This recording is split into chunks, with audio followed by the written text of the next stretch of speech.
I know that some of you may be in a place mentally that you're not really happy.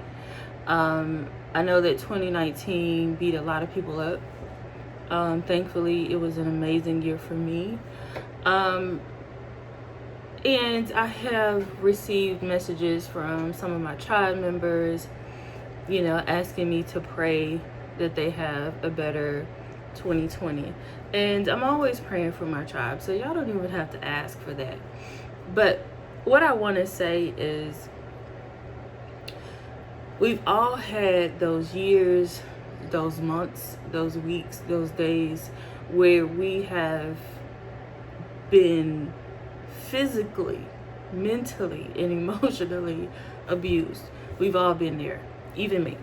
Yeah, believe it or not. I've been homeless. I was a teen mom. I've been in an abusive relationship. You name it, I have probably experienced it. So I get what real depression looks like. I lived with depression up until about 6 years ago.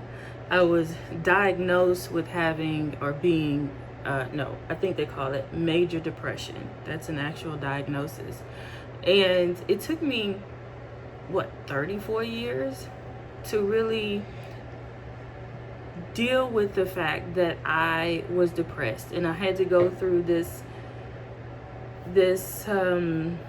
I had to do the work. I had to do the work that was necessary to figure out, number one, why I was depressed. And I came to the conclusion that I was depressed because my life sucked.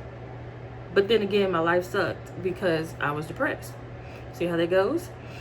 Because I was always vibrating at a very low level, I couldn't help but to attract unhappiness, brokenness, poverty, a lack mindset, horrible relationships.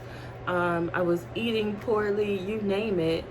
I attracted it, and it manifested. All of these bad decisions manifested as depression, right? I've had my share of, some people will call them failures, I call them lessons. I've had to deal with some of the same stuff over and over and over again because I didn't get the lesson the first, the second, the third, the fourth, nor the fifth time. So I had to keep going through what we call a cycle, right? We all have experienced those cycles. It's like a cycle of lack, a cycle of depression, a cycle of failures, a cycle of just being in really shitty relationships. But the reality is, those cycles keep happening because there's a lesson that we haven't learned. Okay, so if 2019 was a whole abusive relationship for you, before we go into 2020, I don't even know what's the first day, what's the last day of the year, I have no idea. Whatever the last day of this year is, I challenge each and every one of you watching to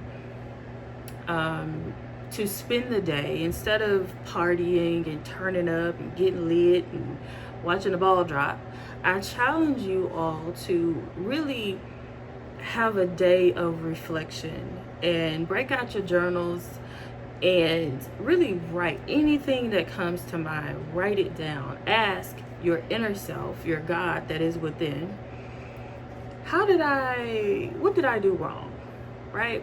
What did I do to really F this year up? Sometimes you just have to have those very real conversations with God. I'm just saying. What did I do to have such a crappy year? And whatever comes to mind, because the answers will come, just jot them down, right? And then use that as a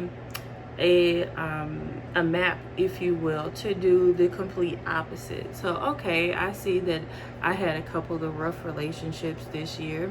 So next year, maybe I'm just gonna focus on being single and really just kind of going with the flow and reconnecting to my femininity. And when we're really connected to our femininity, what we don't do is settle for the Ray Rays of the world and the Leroys. We don't do that. right? If you had a year of lack where you couldn't seem to, every dime that came into your bank account was gone before you could even see it, right? Ask, what did I do wrong this year? Right? Was it the fact that I just wasn't making enough money? Was it the fact that I'm living above my means? Was it the fact that I'm really, really bad with money? So if you come to the conclusion that you suck with money, then before you even step foot into 2020, you need to get some books, hire a financial coach, an accountant, somebody that can teach you how to be financially smart in 2020, right? Because we know that, or we should know, it's not about how much you make, it's about how much you can invest and keep. Okay? So do that reflection work. Take you a spiritual bath. Sage your home, sage yourself, get rid of clutter. Don't take anything into 2020 that does not add to your higher self. If it does not add to your purpose in life, if it does not make you happy every time you see it, touch it, feel it, sit on it, if it's furniture, get rid of everything that no longer serves you. And this includes, but not limited to, people and relationships, intimate and non-intimate relationships that may be toxic, that may be bringing you down, that may make you feel bad about yourself. Don't take any of that garbage into 2020. Every single year this time, we love to say that next year is going to be the best year of my life, but then what we experience is more of the year before that, and the year before that, and the year before that. It's because we don't set the foundation properly. Okay? Everything starts with a foundation.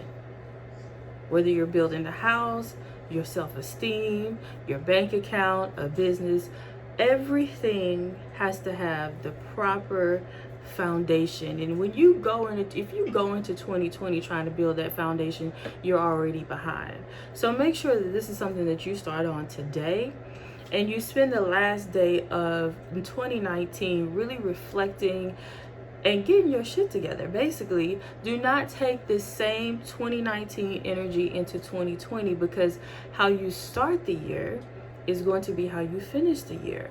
And if you don't want to have another 2019 or another 2018 or another 2017, then we have to fix the energy now so that we're taking the right energy into 2020 so that we can quantum leap into success. We can quantum leap into having the best relationships, the bank account of our dreams, the homes, the cars, all of the stuff, the businesses, and building relationships, networking, all of those things that so many of us want to do and desire to do and have written down and put on our vision boards in 2020. You're not going to achieve any of that with the same raggedy energy that was you in 2019. So do some reflection, but don't do it too late. Start now. Depression is fixable. Now, I'm not a doctor. Hold up. Not a doctor. I can only speak from personal, me, Tedra Chanel, experience. And I was able to self-develop my way out of depression. And I did that by reading a lot of books. I did a lot of reflection. I did a lot of journaling, which is why I created the I Am Manifestation Journal and other journals. That's part of the work. You can't just, you're not going to be able to just wake up one day and say, okay, I don't want to be depressed anymore, so I am just going to walk around as if I'm no longer depressed. You got to deal with the core issue. So if 2019 was not good to you, you have to figure out why, again, so you don't take that same energy on in to 2020.